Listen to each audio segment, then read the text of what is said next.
Bro, bentar bro, sebelum gua lanjutin yang tadi lagi bro, penasaran nanti kira-kira orang baru ini nanti akan bisa mempercayakan market kembali apa enggak? Tapi gini, gue sebenarnya nggak mau giring ke fitnah, tapi gue pengen lebih dalam aja sih obrolannya. Kayak angle-nya gini, kira-kira tidak mendengar kata market, oknum-oknum bursa inilah ibaratnya.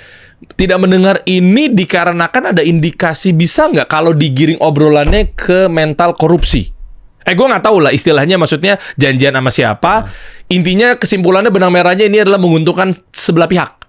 Sehingga aku pura-pura budek nih, oknum ya. Ya, gua nggak bisa.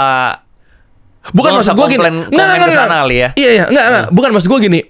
Kira-kira apa yang menyebabkan akhirnya nih bisa berpotensi untuk dikorupsikan?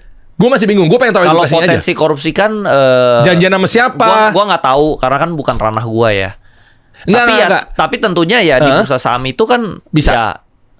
Ya contohnya misalnya sebelum 2023 itu IPO itu sangat gampang. Bahkan perusahaan yang jelek aja itu bisa IPO. Nah, cuman itu orangnya sih bawah-bawahannya sih udah ditangkep-tangkepin ya. Mafia-mafia IPO. Mafia-mafia IPO IPO perusahaan-perusahaan jelek dia IPO tapi dia minta duit berapa M. Itu udah ditangkep-tangkepin.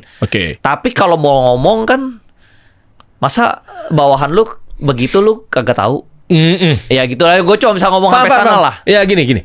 Gue ngerti banget maksud lo apa, tapi maksud gue gini, gue bilangnya makanya oknum. Gue cuma pengen tahu edukasinya bahwa kenapa lu pura-pura nggak denger.